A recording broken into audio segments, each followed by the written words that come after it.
huge gamble by the EU, led by the US, a price cap on Russian oil, move that Russia up to this point has rejected. While the world economy is reeling from high oil prices, could this move backfire and send the world economy into a tailspin, especially the economies in the EU? Well, in this edition of the Spotlight, we will look at this decision by the EU, which can now spill over into the gas sector.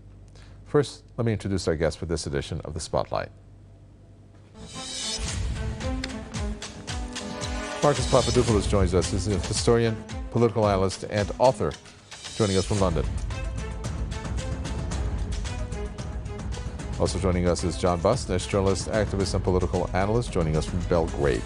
Gentlemen, welcome to you both.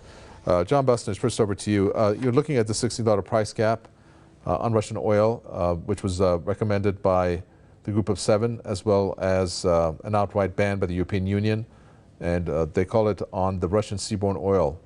Now, looking at it, what do you think? Do you think it's going to work? Do you think that this is something that's going to actually be able to be enforced by the European countries, even though there's so many question marks around it? Well, first things first, Russia does not need the European market. Russia can sell all of its gas, all of its oil, all of its petroleum products to China and to other markets. If the Europeans want to cut off 100% of their supplies of Russian gas and oil, then this is the way to do it. Because when they put a cap on Russian prices, they're going to end up having to replace those Russian resources with American products, which are going to cost at least 4 times more. Well, a simple math here, Marcus Papadopoulos, may be a step in the right direction to figure out what's going to go on. Because at this point, we don't have Russia outright rejecting it, even though they have, but they still have to respond. And as our guest there indicated, yes, there are other markets for Russian oil. But how can the EU think that it can come out doing this when it's not on the right footing? It wants to cut revenues for Russia, but it's still offering $60 price cap. Some are saying, you know what, that's something that Russia can live with. I mean, it's oil, so they maybe have to extract a certain percentage more, because they say that it's the price that it's selling it for is a little bit above that, maybe not by much. We don't know that exact figure yet. Well, should the European Union impose a price cap on Russian oil, this would be extremely foolhardy, because the Russians have said that in such a scenario, they would cease supplying oil to any country in the European Union which is adhering to the price cap. And what would the consequences be of that? Well, they would be disastrous for domestic households and industries across the European Union. We should also note that even if a price cap on Russian oil is not introduced by the European Union, vast numbers of ordinary men and women in the European Union have fallen into poverty, and vast numbers of companies across the European Union have entered into liquidation as a result of the European Union's economic crusade against Russia. So we have to ask, why is the European Union contemplating introducing a price cap on Russian oil? Well, firstly, the European Union, like Britain and like America, is losing the economic war with Russia. Thus, Brussels is looking for another means to try and weaken the Russian economy. And secondly, the ruling elites of the European Union are beholden to America. The ruling elites of the EU owe their status and their wealth to the Americans. Therefore, the European Union is taking steps to make the EU economy even more beholden to the Americans, more beholden to America when it comes to liquefied natural gas, and more beholden to America when it comes to oil. Okay, well, this hasn't been an easy road in terms of the price capping, John Busnich. I mean, that you have had a handful of countries like Germany at the top of the list, who actually oppose the idea of any cap, saying that it's going to make it harder for them to actually secure supplies. And then you have other consumers who have been at the forefront of buying, of saying that, yes, there should be a cap. Does that show that there are divisions within the EU countries on this? Yes, that shows also the fault lines for much bigger divisions as this crisis goes forward. Germany is not going to allow its economy to be destroyed. So Germany will not submit to a price cap unless they're forced to by America. Now, if America gives them an ultimatum, this could lead to the collapse of the EU.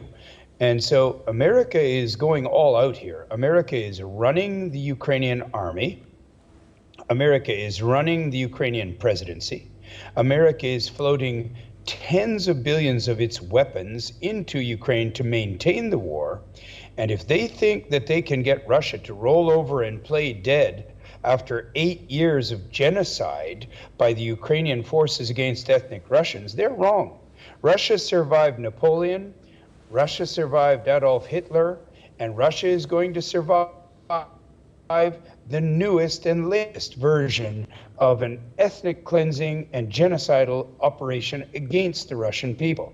There is no way that this will succeed, and America's effort to not only destroy the European Union and to cripple the economy, the competitive economy of Germany, is going to backfire against America, and it's going to alienate Europe from America after 75 years of effective American economic, political, and direct military colonial rule. So many reports that have come out saying that the EU countries, Marcus Papadopoulos, are still buying Russian oil and they're still buying Russian energy products. I mean, taking a look at some of the stats that have come out here, the EU, to remain the largest importer of Russian fossil fuels for the month of September, imported over 100 billion euros worth of Russian fuel. And it's still importing about 260 million euros worth of Russian fossil fuels each day. Gosh, I should have done a fact check on that. Each day. So how do they? First of all, Russia's supposed to be under sanctions, so they've continued to do that. What does that mean that they've continued to do that? I mean, because the price cap is supposed to, in their eyes, or what they've announced, to cut revenues for Russia so it can't continue the Ukraine or the special military operation in Ukraine. Well, the European Union's economic war against Russia, together with Britain's economic war against the Russian Federation, is a farce. Why? Because in the case of Britain, the British government, ever since February of this year, when Britain introduced sanctions on the Russian economy, Britain has been breaking its own sanctions on Russia by continuing to import Russian oil. And when it concerns the European Union, the EU is secretly, though not so secretly anymore, importing timber and coal from Russia, which means the European Union is breaking its own sanctions on Russia. That is why I describe the situation as farcical. The brutal reality for the EU ruling elites, together with the British ruling elites, is that Russia cannot be isolated either in Europe or in the rest of the world. Russia is one of the leading exporters of natural resources, from oil to gas to steel and so on and so on. It is simply impossible to isolate Russia in the international arena. And as a result of that, that is why the EU, together with Britain, is breaking its own sanctions on Russia by continuing to trade with Russia, by continuing to buy Russian oil, Russian timber, and Russian coal. As I said moments ago, the European Union and the West as a whole is losing, emphatically losing, the economic war with Russia. That is why the European Union, of course, instructed by the United States, is looking for another means to try and weaken the Russian economy, but it will fail. We have heard from Western mainstream media since February of this year, ever since the Russian military campaign in Ukraine commenced, that the Russian economy has a few weeks, maybe just a few months left until it collapses. Well, those of us who intimately know Russia, who intimately understand Russian politics and the Russian economy, and who intimately know the Russian psyche and the Russian soul, have said since February of this year that Russia will win economically, Russia will win militarily in Ukraine. The only war that Russia will lose against the West is the media stroke information war. When it comes to that war, the Russians simply do not have a hope in hell of defeating the West, because the Western mainstream media and Western social media is a multi-billion-dollar industry. Thus, the Russians cannot compete with that. Okay. But Russia is winning militarily in Ukraine, and Russia is beating the West economically. Well, when it comes to the economic side of things there, John Busnich, you could see that Russia, aside from having oil and gas, it also has wheat, it also has fertilizers, which are two key sectors of which on a world scale, it is providing it, making it a major supplier. So if Russia wanted to really weaken EU and even go beyond that it could do that. It has different tools to use in its toolbox to fight the economic war. Does the EU see that, but it can't go into any type of negotiations because that would be standing up to the US? Once again, there you are at the end of your question. The key point here is that the EU is not making these decisions. The EU is a sock puppet of the United States of America. There are a few national leaders in the EU, notably Hungary's Orban, who do stand up for their national rights within the EU structures. But in general, the EU leadership is a puppet of the United States of America. And America is fighting this in a very cold-blooded way. They want to fight Russia. They want to destroy Russia as a country, as a federation. And they are prepared to destroy the EU en route to the destruction of Russia.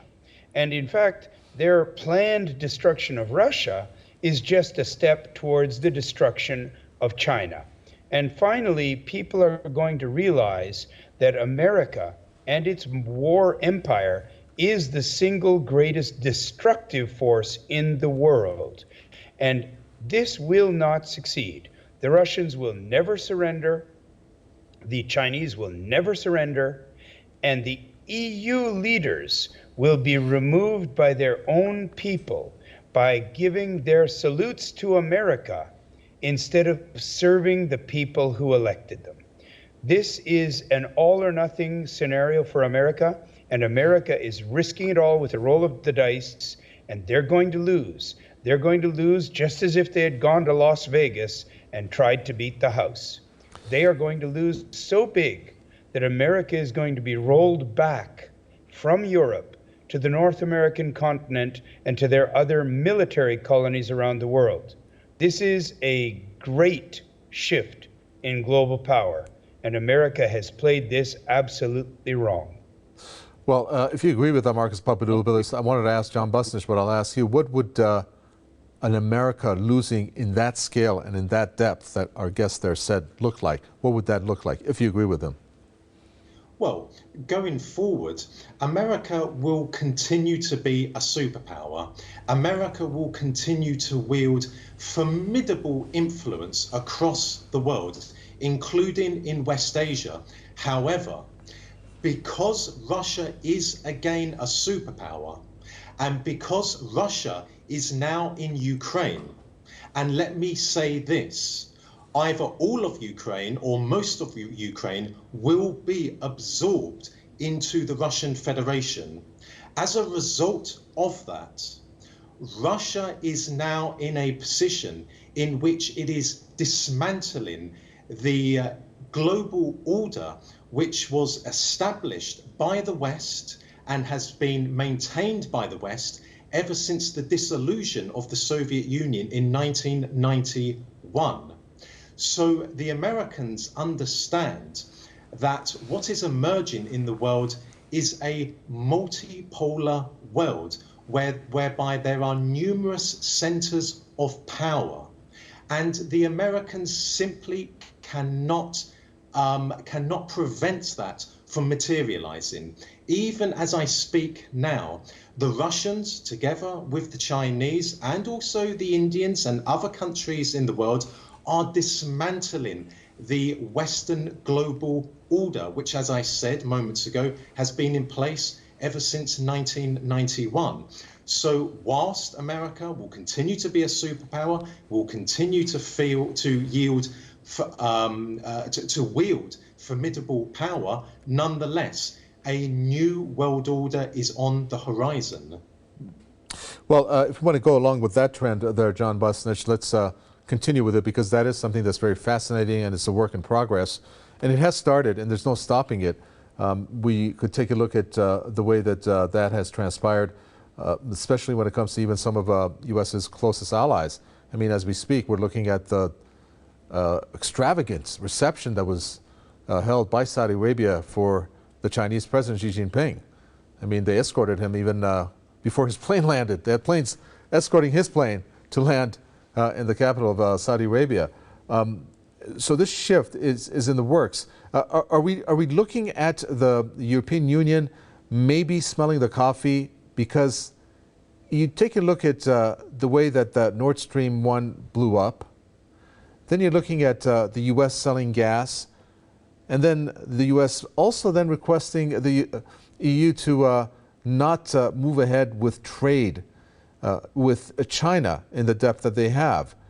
And of course, the French president's recent visit to the U.S. was a sign that there is some kind of division occurring between the EU and the U.S. Are we looking at that right now? Yes, we are. And I think your other guest, Marcus Papadopoulos, put it perfectly. This is the process of the dismantling of the unipolar American empire and control over the world. Now, because there are so many US dollars floating around, and because there are so many economies that are tied to the US dollar, this process has to be done gradually. And this is the reason why Russia has not gone even harder. They are trying to slowly allow the dismantling to take place without a world war. There is no need to go to a nuclear war over this, but America is going to have to wake up and smell the coffee. Their era of dictating to everyone is over. All the countries around the world, except for those that are partners in crime, like England, like Canada, and a few other states, are opposed to the American domination of the planet and believe that all the people of this world have to have a say in the way the world is run. This view has spread to key countries like India, China, Brazil, and other states which not only have military power, but they have natural resource power. So America has no choice but to come to the realization that their time is up.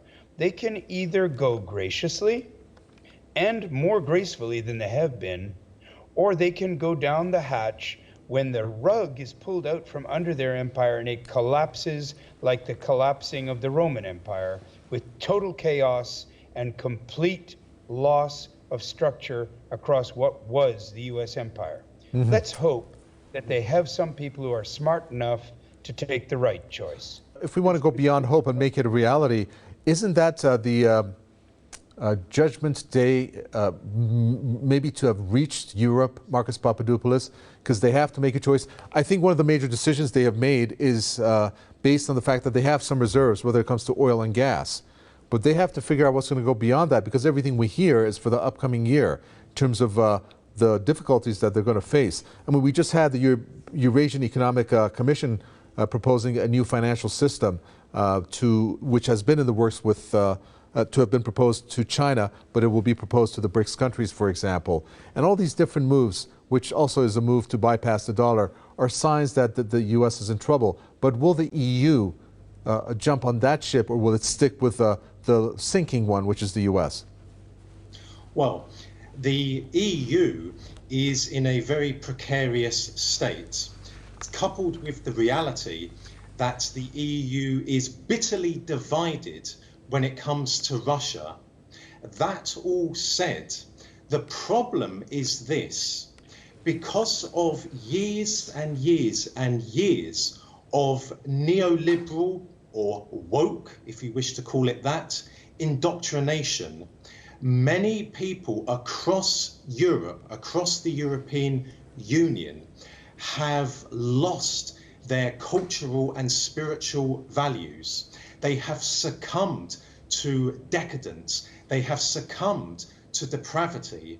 And therein lies a reason as to why the ruling elites of the European Union could very well remain in power.